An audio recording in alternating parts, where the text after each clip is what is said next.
بسم اللہ الرحمن الرحیم۔ سامعین و ناظرین، ہم نہج البلاغہ کا مطالعہ کر رہے ہیں۔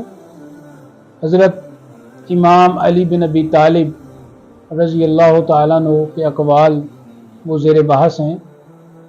تو نہج البلاغہ میں آپ کا ایک خوبصورت قول ہے، جب خبر سنو تو اسے شرائط کے ساتھ سمجھو، اس لیے کہ فَإِنَّ رُوَاةَ الْعِلْمِ كَثِيرٌ، کہ علم کے روایت کرنے والے تو بہت ہیں لیکن اس کی رعایت کرنے والے کم ہیں، یعنی خبر کو بغیر چھان پھٹک کے آگے پھیلانے والے بہت ہیں۔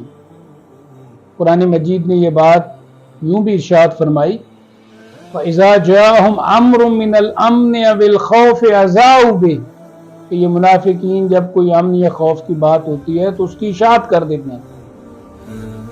کیا اچھا ہوتا وَلَوْ رَدُّوا إِلَى الرَّسُولِ وَإِلَىٰ أُولِي الْأَمْرِ مِنْهُمْ، کہ اگر یہ اللہ کے رسول کی طرف اس خبر کو لے کر آتے یا اہل علم کی طرف جو خبر کی چھان پھٹک کر سکتے ہیں، اور وہ دیکھتے کہ کیا اس خبر کی اشاعت ضروری بھی ہے یا نہیں۔ تو آج کل سوشل میڈیا کا دور ہے اور اس میں لوگ بہت ساری چیزیں آگے بغیر سوچے سمجھے اور تحقیق کے شیئر کر رہے ہوتے ہیں، اور وہ خبر بھی درست نہیں ہوتی، علم کی بات بھی درست نہیں ہوتی، اور جو اس میں عقیدہ بیان کیا ہوتا ہے وہ بھی درست نہیں ہوتا، اور سم ٹائم ایسا بھی ہوتا ہے کہ احادیث بھی ضعیف ہوتی ہیں یا من گھڑت ہوتی ہیں۔